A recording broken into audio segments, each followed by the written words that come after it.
Okay. All right. We're recording. My guest today is David Kaas. How are you, David? Just fine, Clayton. The sun's up. It's warming up. It's a beautiful day out. Not a chemtrail in the sky, and I can't say that anything's going wrong yet today. So I'm in a good mood, good humor, and you know, we're counting down here right at the moment. People don't realize how close it's getting to this next election, and people don't realize even what they're going to be doing when they walk into the polling booth this year. Nobody really knows. But I know, you know, and I think we're just putting our plans together at the moment. Well, I tell you, there is, hang on here, let me just, I'm trying to get back on everything and see where everything was here.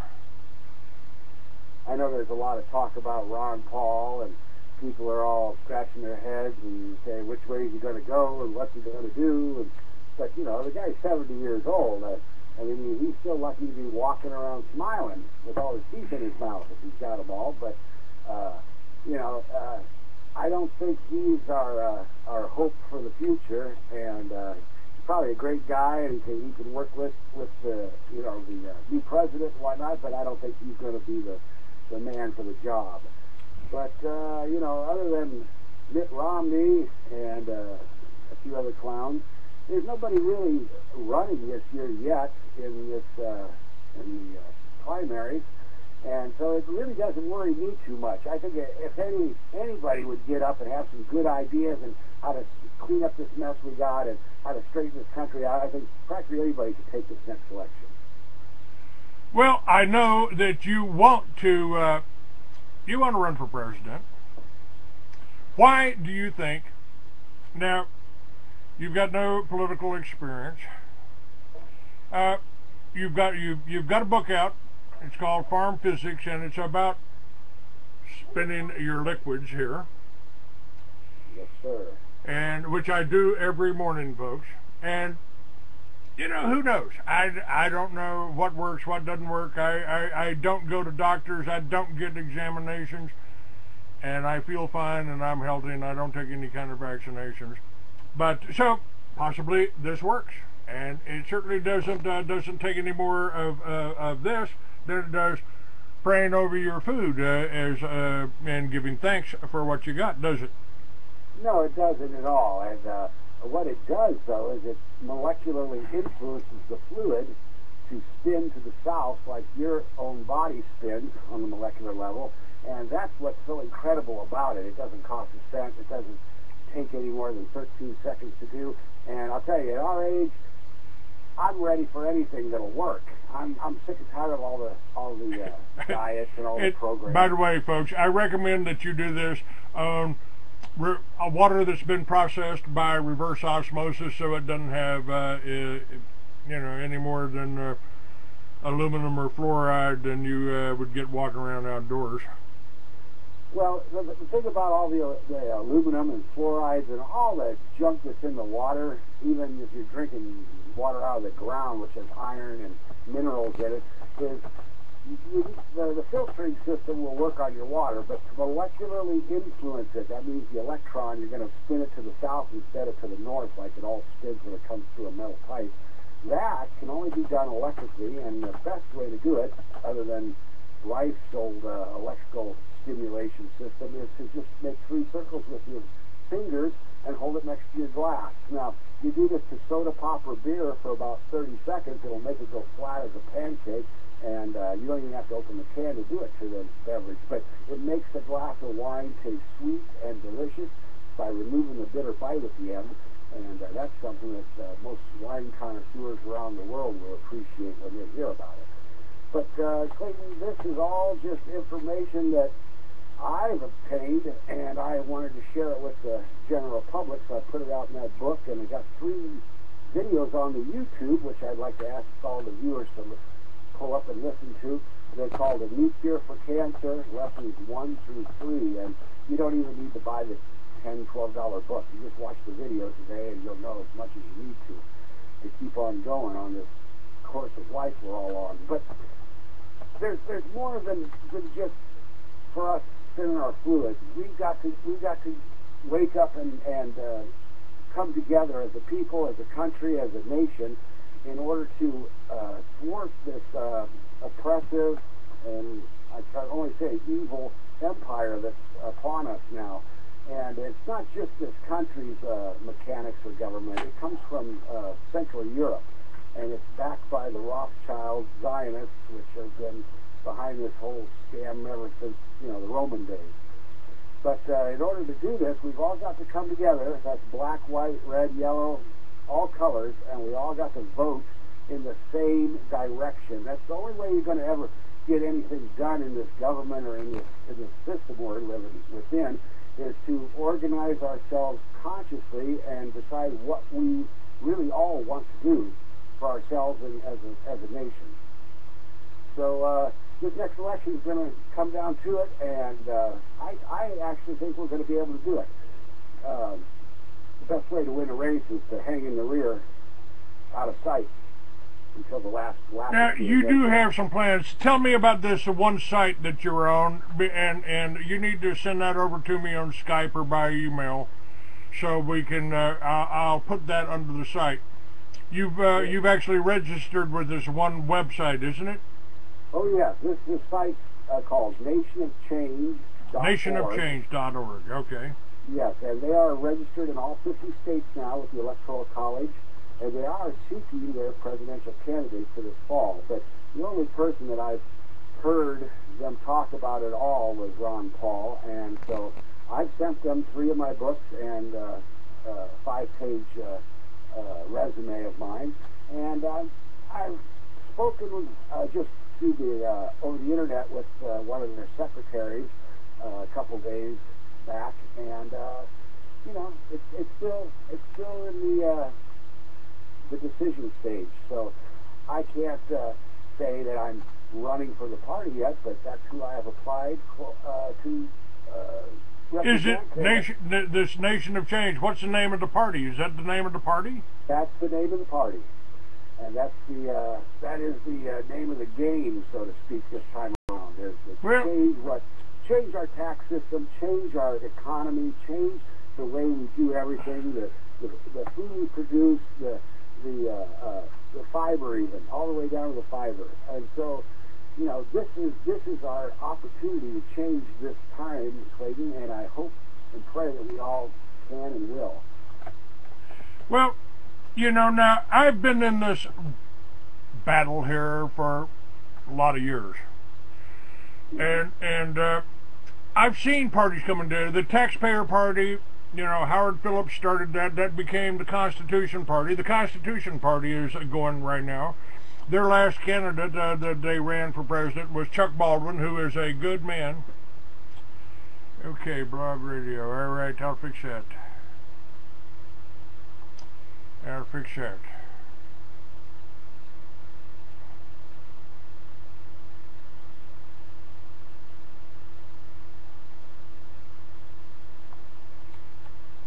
Okay, sorry about that. Chat room is now open on Blog Talk Radio, and I'm sorry it wasn't. Thank you for informing me. I appreciate that. Okay. And my guest is David Kaas. He is running for president. Now, anyway, back to this. We've got parties up that basically haven't done nothing, The Libertarian Party, I thought there's a lot of hope for the Libertarian Party. Yes, I think all laws against for victimless crimes should be abolished. We actually have 2 presidential candidates that go along with that want to end this billion-dollar drug war that's making the drug dealers rich. And Ron Paul and Gary Johnson, former governor, New Mexico Governor Gary Johnson, both would legalize marijuana. How would you, as president, what would you do? I mean, I wrote books, David, 40 years ago about the United States after at least 46 states had legalized marijuana. No laws against victimless crimes. Well, as president, what would you do? Well, marijuana is an issue, granted, and it would be nice. It's kind of like it was back in the Prohibition days. You know, there didn't have any alcohol around the drink, and everybody was somewhat irritated at that. But the thing about the hemp issue is we can produce over 600 products currently, and there's many more that will come online if we just allow the growing and the harvesting and the manufacture of hemp products. And so the question of legalizing marijuana to smoke would be thrown in with that, of course, and it would, of course, become legal, and it would, of course, become a practice which parents would be educating their children in, and they'd be talking about it in the schools and the lunchrooms and everywhere else, and alcohol and cigarettes would actually become passé very shortly if this would happen, and as well as all the pharmaceutical drugs, because the general populace would be educated in the correct way to physically exist from this day forth. So I think it would solve a lot of our problems and would really work things out. But besides that, we need to make these other changes that you've been hosting for at least a year now, these different guests with the solar energy and the taking the hydrogen from the water and converting it to fuel for our engines. And just the Liberty Villages, the growing of our own food and the producing of our own substance to live on, all these things are just, you know, basic, mandatory things for our educational system to be dealing with. Let me ask, if I've asked you to put together a platform. Now, Ayn Rand had it correct, and I on the internet I see people that are slamming Ayn Rand. She's been dead for years. 50 years ago she wrote Atlas Shrugged. She said the government has no control over honest citizens, so they have to make criminals out of us, and that's what the drug wars are about.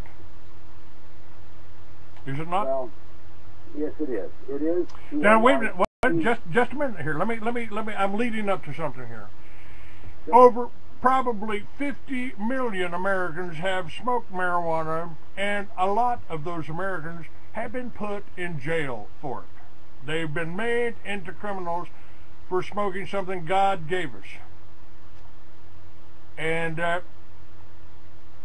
I think that's something that we really have to address, because we've got 50 million people out there that potentially can't even vote because they might have some drugs on their record.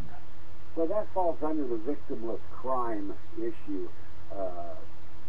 Whether or not we incarcerate people for doing things to themselves, or whether we allow our law to work efficiently by protecting our populace from the outside sources which can harm them and affect them physically. So, you know, I mean, if you want to go and get drunk and tie your leg to a tree, that's fine. You know, you're not going to hurt anybody, nobody's going to bother you. But if you're going to get drunk and get in your car, go drive down the freeway and kill a wife and her family, that's wrong. That is wrong. So, I mean, that's where our law has to be implemented effectively rather than used in a stupid fashion like it is nowadays. And the only reason it's being used in a stupid fashion is the elite are in control of our Democratic and Republican parties. They are, yes.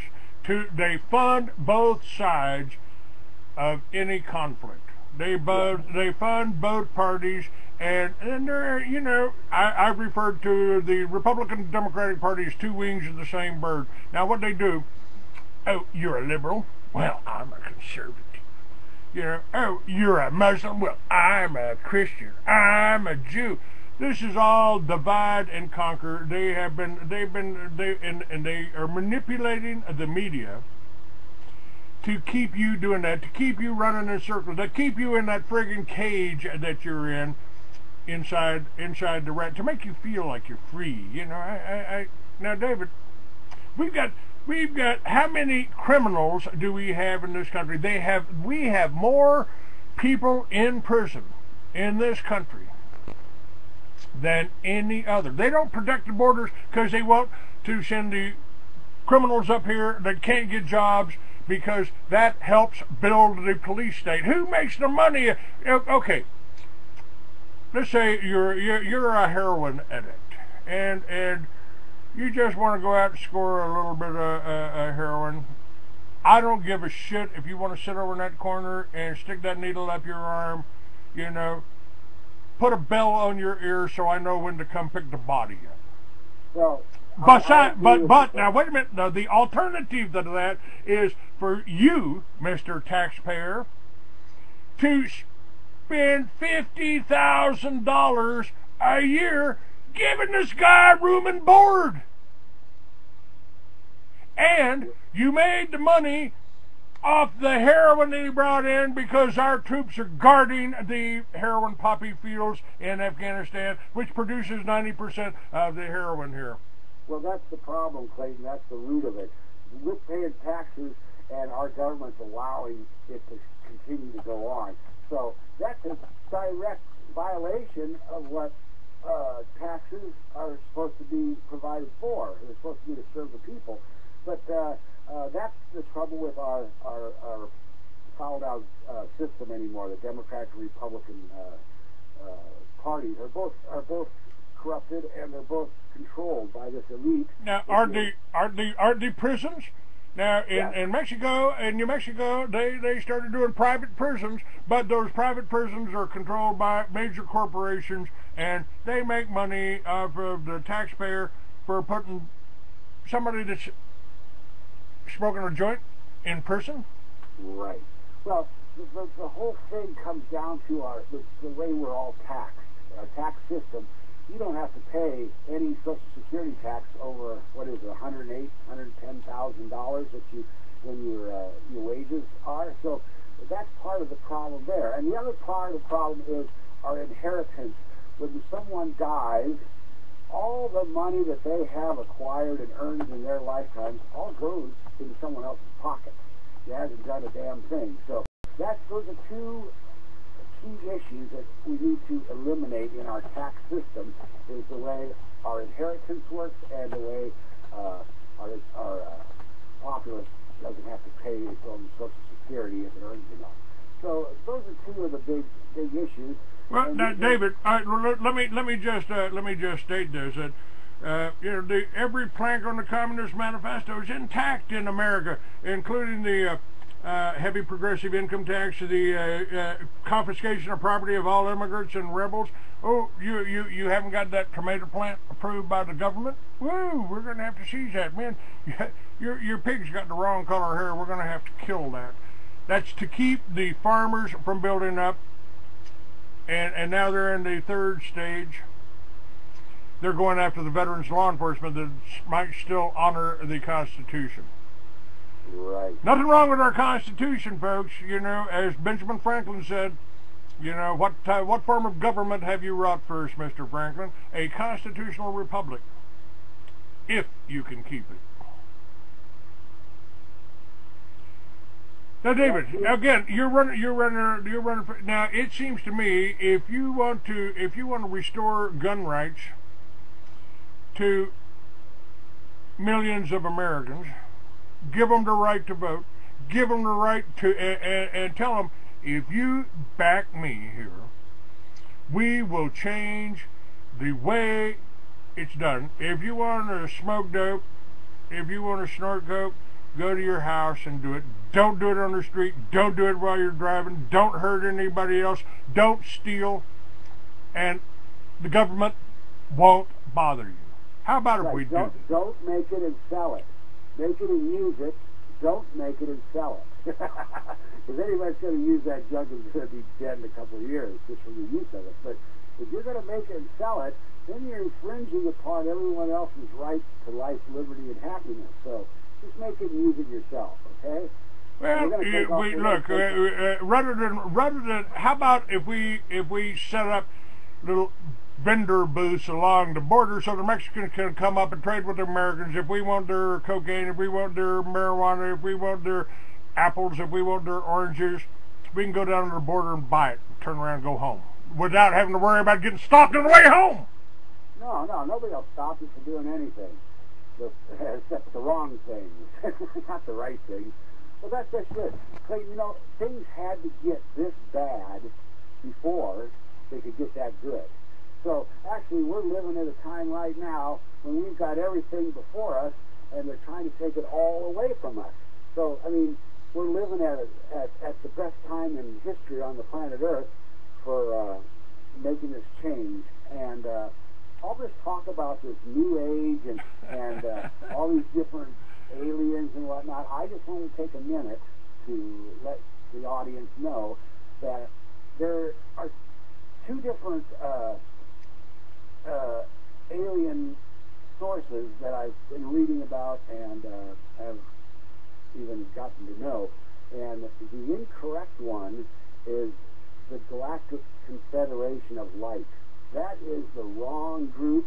It's actually a bogus group that's put up there by what's called the elite, once again, and they're trying to suck in a lot of not knowing people to believe in what they're telling them. But there is the Galactic Federation of Planets, which is here now with us with the Andromedan Council, and they are making some changes which everyone can see if they'll just look around.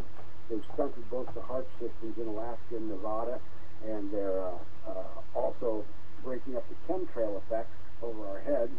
But they're also cleaning up the Gulf area. If anybody's had an opportunity to go down there and check it out recently, their water's getting clearer and cleaner, and it's just changing.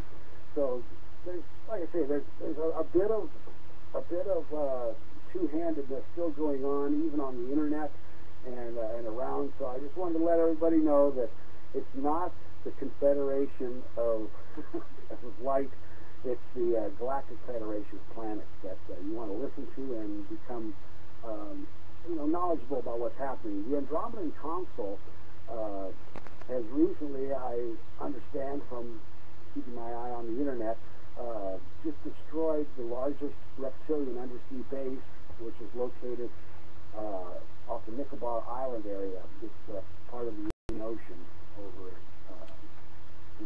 we have no way of verifying that, or the underground bases, or the old UFOs. But personally, I believe that we've had UFOs and USOs.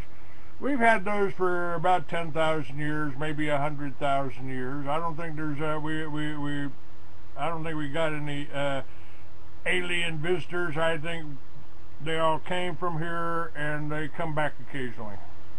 Well, what I've read and what I've absorbed in the last year or two, Clayton, was there's a story that this planet, in its evolutionary process, was originally populated entirely by black people and red people and say yellow people, and the white source of humanity came from another world at one time and was transplanted here. That's a theory now, David. A lot of my research shows that white men have been here for 100,000 years. And the Neanderthals, the Indians might have come across, run over us, and killed us out on this continent here, 10,000 years ago. But also, there's the possibility is that all of the conspiracy theories are true somewhere at some point in time, somewhere on this planet or a planet or in this galaxy. This probably happened to someone, We really have to open our minds here, and I think what we've got to do, if you're running for president, I pointed out that Obama's theory of greening America. You've heard of that, right? I think now we blew a few $1 billion on some kind of solar thing, and his friends got the money, his backers got the money, but his idea of greening America is to sell the top of that Mount Lemon over there to a foreign conglomerate, a foreign corporation, and they bring over windmills they made in China, and they put it on top of that mountain there, and they run the copper wires that they get from Phelps Dodge. They run that copper wires down to the power station. They start those wind generators, kill a few eagles, and pump that power down to the station, and the station pays them for the power and sells it back to you at a markup.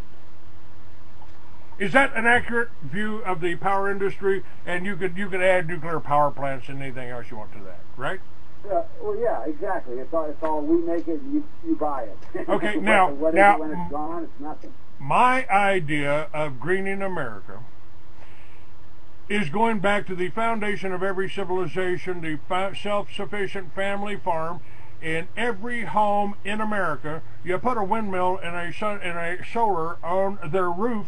They sell that power back to the people that don't have the money for the solar units to put on their roof. They sell it back to the power company. Their house, their home, starts making money for them. Oh, you can't do a windmill. They've got a neighborhood association here. That's my idea of greening America. Take one square block in the city and go around, talk to your neighbors and say, look, we're going to try an experiment here. We're going to put a solar unit on every home here. We're going to dig up the backyard, and you'll still be connected, and there won't be any inconvenience to you. The meter will run backwards, and you'll make some money. The power company will give you a check. How about putting the power companies to work for the people? How about everybody being able to turn on your light switch, turn on your radio, turn on your computer, and not have it plugged into the wall? Not have it plugged in anywhere. How would you like that, Clayton? Free energy for everybody all day long. Well, I'm not a big fan of free, because I think we've really got a capitalistic society. If I make something and it's good, and you want to buy it, then that's free trade. That's true free trade.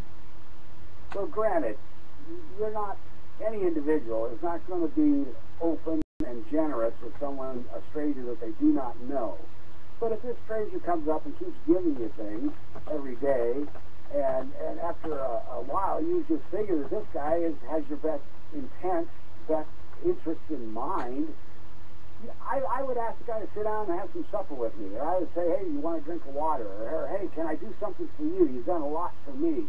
Now, free energy, hemp being legalized for production, get us out of the debt. I posted on your chat for a little bit ago, SeriousTaxReform.com. That's a website which has the complete information on Fishman's framework for tax reform and the new subprime mortgage solution.